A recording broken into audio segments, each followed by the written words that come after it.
Welcome to cook with Mounika YouTube channel. మీరు తమ్నైల్లో already చూసుంటారు. నేను ఈరోజు మీ అందరికీ చూపించే ఫ్రైడ్ రైస్ చాలా బాగుంటుందండి.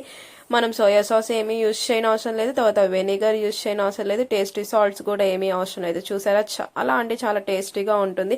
ఫస్ట్ అయితే నేను చూపిస్తున్న ఒక చిన్న గ్లాస్ తీసుకున్నాను బాస్మతి రైస్. దీన్ని ఒక 2 times వాష్ చేసి ఒక 10 minutes వరకు నానపెడితే సరిపోతుంది. మనం రోజు తినే డైలీ రైస్ లాగా హవర్స్ పెట్టనవసరం లేదు. సో దాని తర్వాత అయితే ఒక 5 eggs తీసుకున్నాను. దాంతోపాటు ఒక చిన్న ఆనియన్ తీసుకొని ఇలా కట్ చేసుకున్నాను. దాని తర్వాత ఒక 4 పచ్చిమిర్చి తీసుకున్నాను. ఒక ప్యాన్ని తీసుకున్నాను. దాని తర్వాత అయితే ఆయిల్ వేసుకున్నాను.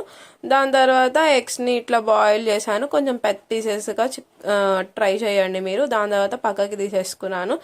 దాని తర్వాత అయితే మళ్ళీ ఒక 2 tablespoons ఆఫ్ ఆయిల్ వేసేసుకొని దాంట్లో సాల్ట్, పసుపు, ఆనియన్స్, పచ్చిమిర్చి అన్నీ వేసి ఇట్లా రోస్ట్ అయితే చేశాను. దాని తర్వాత కొంచెం అల్లం చిన్నులపాయ పేస్ట్ వేసాను. లైట్గా వేసుకోవచ్చు, ఎక్కువ అసలుకి వద్దు, ఎందుకంటే మళ్ళీ పులావ్ టేస్ట్ వస్తుంది.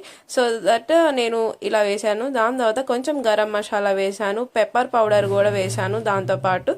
అండ్ తర్వాత బాయిల్ అయిన ఎగ్స్ని ఇందాక మనం పీసెస్గా చేసుకున్నాం కదా, దాంతోపాటు కారం, గరం మసాలా, పెప్పర్ పౌడర్. నేను చెప్పినట్లు పెప్పర్ పౌడర్ ఎక్కువ వేసుకుంటే చాలా టేస్టీగా వస్తుంది. సో గరం మసాలా, కారం కొంచెం తగ్గించుకుంటే ఇంకా బాగుంటుంది బయట చేసినట్లుగా. సో చూడండి, నేను ఒక్క విజిల్ తెప్పించాను. సో దట్ చూడండి, అసలుకి వాటరే లేవు, చాలా బాగా కుక్ అయింది. సో ఈ రైస్ అంతా నేను ఫ్రైడ్ రైస్ ఆ బాండీలో వేసేస్తున్నాను. దాని తర్వాత మిక్స్ చేశాను. ఎమ్మీగా అయిపోయింది.